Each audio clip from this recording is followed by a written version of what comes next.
Megatron! Megatron! Megatron! The first blow fractured Sunstreaker's battle mask. Fluid seeped across his forehead and down towards his face.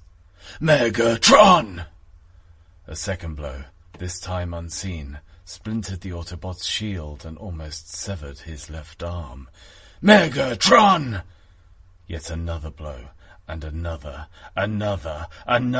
a rhythmic assault timed to the crowd's growing chant. Megatron! Megatron! Sunstreaker took a step backward. He raised his broken arm, and with a single graceful movement, he cast the now useless mask to the far side of the arena. Fuel and lubricant impaired his vision, and the crowd blurred to a deafening roar. Sunstreaker had expected a hard contest. Megatron was a citizen of Tarn, and here, in this arena, he had the advantage of fighting in front of a home crowd. But something else was wrong. Terribly wrong.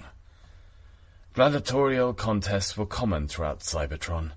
Steeped in tradition, they were primarily designed to test an individual's athletic ability, his aptitude with shield and energy weapon, his acrobatic skill.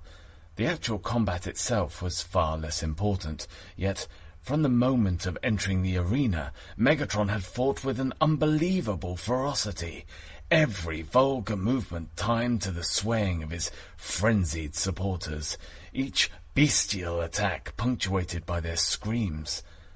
With growing horror, Sunstreaker realized that this was no ritualized conflict he was engaged in. This was circuit-numbing agony as Megatron's energy axe lodged deep in the golden Autobot's shoulder.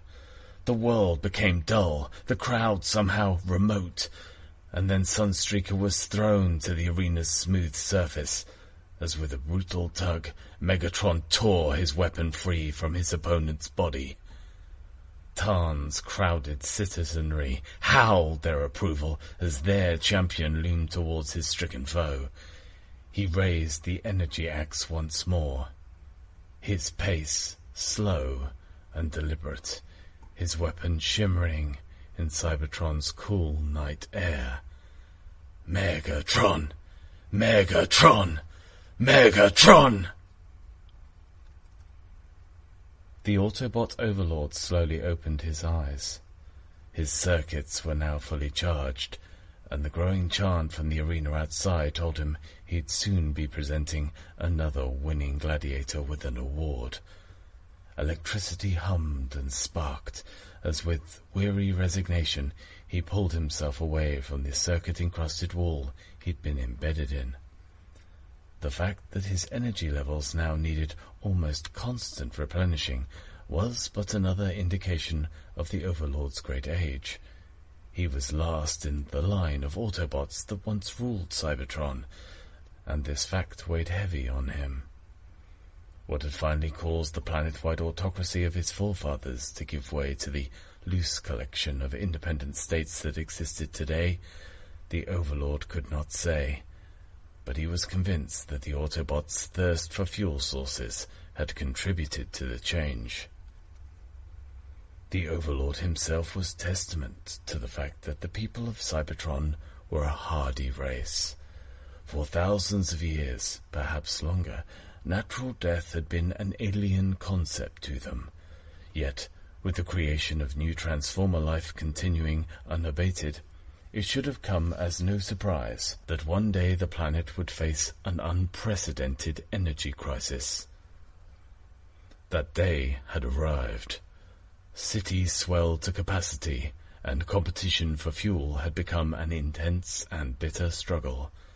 The largest of Cybertron's cities were able to monopolize the planet's meager resources, and, as the crisis deepened, not even the Overlord of the time could prevent his people from fragmenting into countless groups.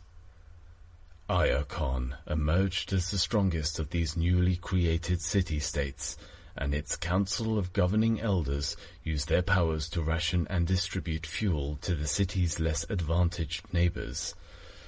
Not so Shockwave, the military ruler of Cybertron's second-largest city. Tarn, nor Starscream, figurehead of the controlling dictators of Voss, who used their not inconsiderable fuel stocks to create and maintain vast armies. "You seem tired." An ebony cat-like transformer padded into the cavernous room. He moved with heavy, lumbering steps, and pointed fangs, well kept and incredibly long, protruded from his mouth as he spoke. "What? Oh, Night Stalker." The Overlord turned with stiffening joints towards his visitor. "No, old friend. At least no more than usual." "Then you need much rest." Night Stalker grinned. Along with Ravage, he had been bodyguard to the Overlords for generations, and he now thanked the celestial spires that he'd been spared the peculiar melancholy that seemed to take hold of them in the final centuries of their lives. "Do the games progress well?" "The games," the Overlord said, shaking his head slowly. "The games do not progress at all." He placed an ancient hand on his companion's shoulder. Recent years had seen an alarming increase in tension between the city-states. It appeared that now the unthinkable was no longer so, and many openly expressed their fears that Cybertron was moving rapidly along a path towards global warfare. In order to promote goodwill, the Overlord had used his still considerable influence to organize an interstate competition. However, the Games, as the competition became known, had, if anything, widened the deadly rift between the city-states, particularly Iacon and Tarn. The Overlord rose. "It is time to prepare for the award ceremony," he said, his words punctuated by a long, considered pause. The spectacle of gladiatorial combat held little interest for Ravage. He was a creature at home in shadows, and the incessant noise of the spectators to such affairs held little appeal to his solitary nature. Yet now he watched, with mounting curiosity, as a spectacular drama unfolded in the arena before him. Megatron was indeed a formidable warrior. He fought with a skill and determination Ravage had not seen for centuries. But there was more to Megatron than combat. His perfectly executed movements suggested the sharp, calculating mind of a true tactician, and the manner in which he incited the crowd and bent them to his will needed a particular spark of leadership Cybertron had not seen since the time of the ruling Overlords. Yes, there was more to Megatron than combat. Much more. In the arena, Sunstreaker could no longer hear the crowd. The spectators continued to mock him, but there was no sound.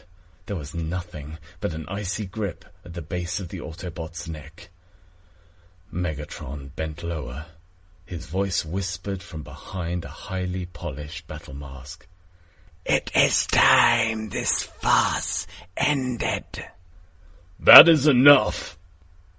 The auditorium fell silent, and Megatron's shoulders hunched, turned to see a tall crimson figure.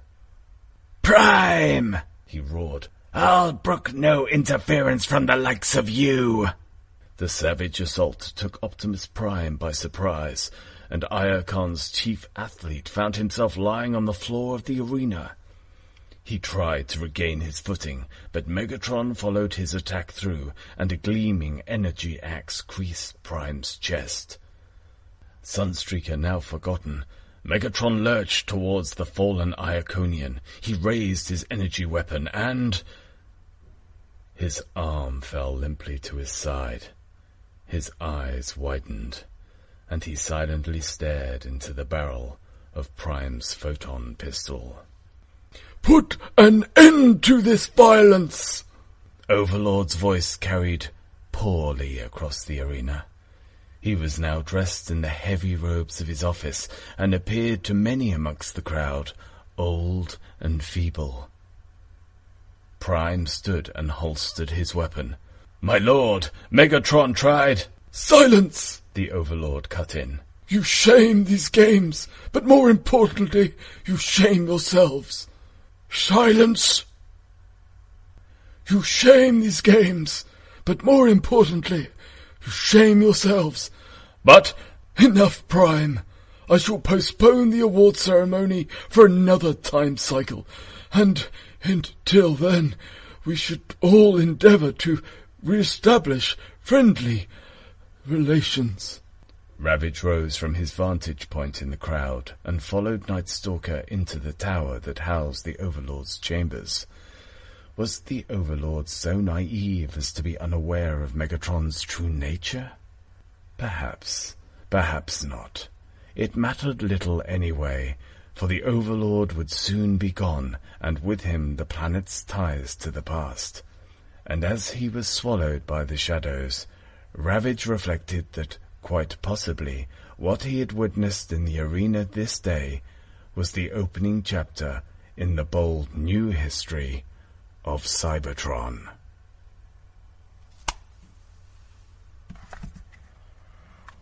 Fuck a duck. That wasn't bad.